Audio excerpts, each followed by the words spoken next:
once and for all. And so just want to encourage you to come back to one of our 3 normal services, January 4th at either 8:30, 10, or 5:30 p.m. Well, a little bit later on in the service, we're going to go ahead and receive our Christmas offering. And again, if you're new, you don't need to feel like you got to jump in with us on that. Just sit back and enjoy the service that we planned for you. And then one last thing. Everybody knows that Christmas is supposed to be a time where maybe we slow down and reflect a little bit. But too often, as you would all probably agree, it becomes this frenetic, breakneck pace, trying to get all the presents and go to all the parties. And so to revive the true spirit of Christmas, my new friend, Dustin Nickerson, is here to maybe bring up a few things that we need to be reminded of. Everyone get up for Dustin.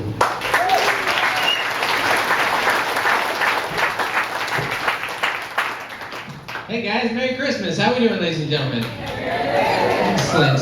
Keep it going for your pastor who decided to book a comedian on Christmas Eve. Even he gets tired of his jokes. Thank you.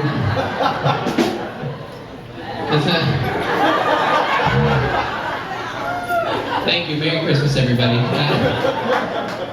Welcome, guys. It is so good to be here. I love Christmas. This is it. We are here. We've made it. I love Christmas. Christmas is an above average holiday. It's the best of the holidays. This isn't President's Day. This isn't Halloween, or Fall Festival. This isn't some made up holiday like Earth Day. This is the real thing, guys. This is the real thing. This is not average. This is above average. Those holidays, those are average. Those are like the Toyota Corolla of holidays. Just average, right? I know that. I know average, right? That's what those holidays, the Corolla, same thing. Anybody who owns a Corolla, think about it, like they're not embarrassed by it, but they're not proud of it. You know what I mean? Nobody's Facebook profile pic is them and their Toyota Corolla. That's what I'm saying. Just sitting there mugging by the rims. That's average. Forget them. Toyota Corolla, most sold car in America. You can't name one of your friends that has one. Some of you are asking yourself right now, do I own a Corolla? That's average, but that's not Christmas. Christmas is the best. Some people would say, well, what about Thanksgiving? Is Thanksgiving the best? No, Christmas is the best. You know why? Christmas doesn't need football. Thanksgiving needed football. It used to be one game. Now it's like a 24-hour marathon of games.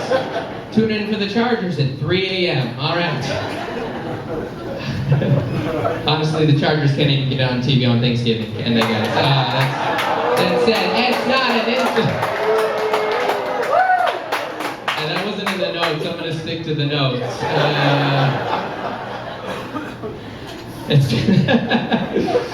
That's true though. Like people are like, oh no, some people love Thanksgiving, but Thanksgiving is nothing compared to Christmas. Compare the two, all right? Thanksgiving, it's like Christmas is way better. Like you get just as good of food, you get a way longer break, you know.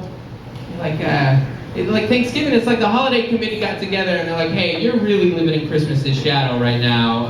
Charlie Brown has a better Christmas special than Thanksgiving. People are actually ending your holiday early to go to Black Friday shopping so they can shop for Christmas. And then they get up Saturday and what do? They put up Christmas lights while holding red Christmas Starbucks cups. Thanksgiving's like main job right now is to let us know that Thanksgiving is coming, or that Christmas is coming.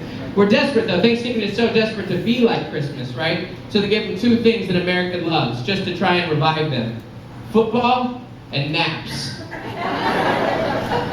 Still no Christmas. Still no Christmas. Christmas doesn't need any of that. Christmas is a very, very special holiday for children. For parents, think about that. Like for a parent, like this is what it's like for me for Christmas. All right, it's like my kids get up even earlier than normal. All right, they have the audacity to not make me coffee before they wake me up. Is that really asking so much? And what do they get? They get like a loot of toys from everyone in the family. What do I get? Like I get a living room full of trash.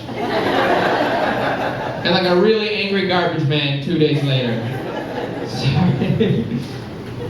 So it's hard for parents. You don't believe me? Think about the Christmas songs, all right? It's beginning to look a lot like Christmas. There's one line about parents in there. What is it? Mom and Dad can hardly wait for school to start again. In other words, I can't wait till this is over. But there's a lot of silly Christmas songs. I was thinking about this before I came to talk to you guys. I was thinking about this one right here, this lyric. In the meadow, we can build a snowman. Then pretend that he is Parson Brown, right, the pastor. He'll say, are you married? We'll say, no, man. But you can do the job when you're in town. Guys, pretty sure the state's not going to recognize that marriage. A lot of red tape with marriage licenses, guys. My biggest beef with any Christmas song, though, is The Little Drummer Boy. This song, why? There was no drummer. I've read all 4 Gospels. It's not in there, guys. I don't know if it's an extra book that I haven't read. There's no drummer there. There's no drummer. Why add him? And even if there was a drummer, there's no way that the ox is keeping time. Why add that? Why make up that false story? That doesn't make any sense. You've already got the giant star, all right? You've got the angels in the sky. Oh yeah, God became a baby. Why do we need to add like a farm animal rhythm section? We have enough miracles, is what I'm saying. And even if it were true, even if that were a true story, like, well, that's the worst gift ever. Oh, look, a sleeping baby. You know, he would like drums. Drums. You're welcome, Mary. You're welcome.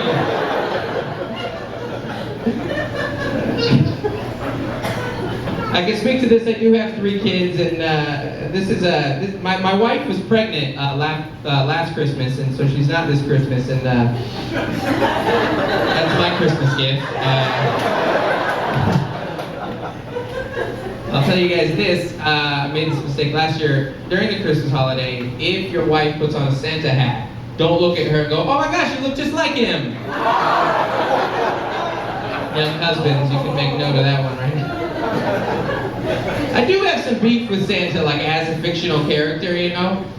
Fictional, I'm sorry if I broke any. I know there's all adults in here, but I don't know, you guys might have been raised differently.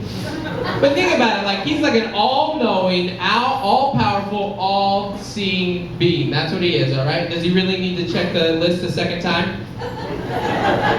Seems a little OCD, but I do. I think that Jesus is better than Santa. I'm in that camp that I think that Jesus is better than Santa. I hope no one disagrees with me here in this room. If so, we gotta talk, Pastor. We gotta. I was thinking about reasons why, though. One is by Jesus, no exploitation of elves. That's nice. It's a lot of unpaid labor, Santa. Meanwhile, you work 1 day a year. Okay. And don't even get me started on the reindeer. I mean, Peter would have a fit over that right there. No breaking and entering by Jesus. That's nice. Santa does that every year. Meanwhile, Jesus, you know what he does? Stands at the door and knocks. That's what he does. Okay, that's a Bible joke. Some of you guys got that one, other you guys didn't. But I was thinking about this one, and I'll leave you guys with this. With Jesus, one of the nice things, there's no naughty list. But actually, technically, if there was a naughty list, we're all on it. But we still get presents.